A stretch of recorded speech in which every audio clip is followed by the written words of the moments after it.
السلام علیکم ورحمۃ اللہ وبرکاتہ۔ بجٹ پیش ہو چکا ہے اور بجٹ کے بعد اس کے اثرات بھی آہستہ آہستہ سامنے نظر آ رہے ہیں، چونکہ جو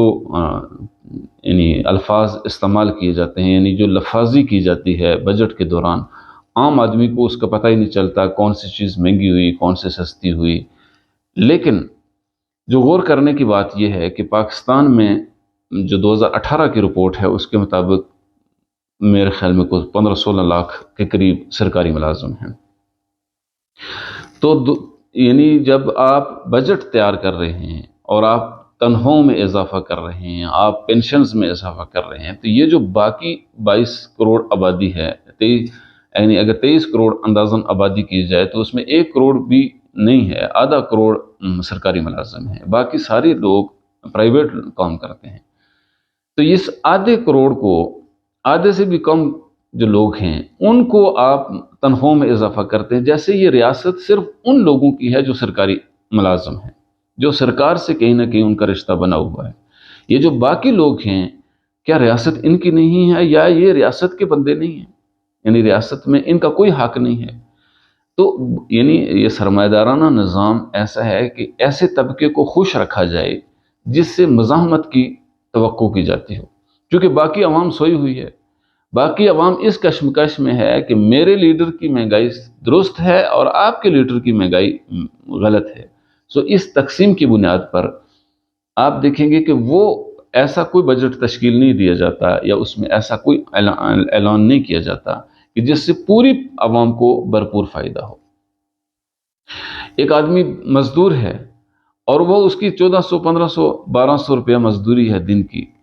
آپ نے تنخواہوں میں تو اضافہ کر دیا، لیکن جس کی 35% تنخواہوں میں اضافہ ہوا ہے وہ بھی چینی اتنی ہی قیمت پر خریدے گا جتنی 1200 1000 روپیہ دیہڑی پر مزدوری کرنے والا آدمی ہے، وہ بھی اتنے ہی ریٹ پر چینی خریدے گا۔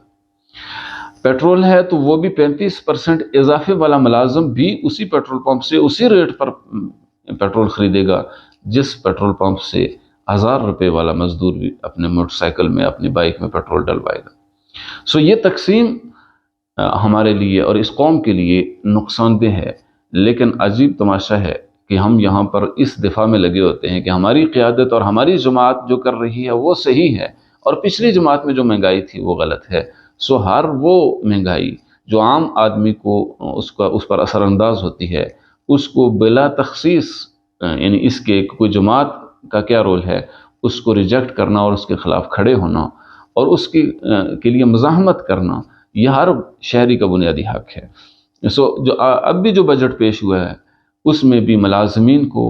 اور ملازمت سے فارغ التحصیل یعنی پینشنرز کو فائدہ پہنچایا گیا ہے۔ عام آدمی کے لیے اس بجٹ میں سوائے اس کے کہ وہ ایک آدمی نے لکھا کہ اس میں جو مریض ہے اس کے لیے وہ اللہ سے شفا کی دعا کرے، واللہ خیر الرازقین، رزق کے لیے یہ آپ وظیفہ کرتے رہیں، عام آدمی کے لیے اس بجٹ میں کسی قسم کی کوئی رعایت نہیں دی گئی۔ سو یہ بہت بڑا ظلم ہے عام آدمی پر کہ جو دن بھر مزدوری کرتا ہے، مشقت اٹھاتا ہے اور اتنی بڑی طوفان مہنگائی کے مقابلے میں وہ جینے کی کوشش کرتا ہے۔ سو حکومت کو چاہیے اور اداروں کو چاہیے کہ کم از کم عام آدمی کا خیال رکھا جائے اور ایسی پالیسی ترتیب دی جائے جس سے عام آدمی کو فائدہ پہنچ سکے۔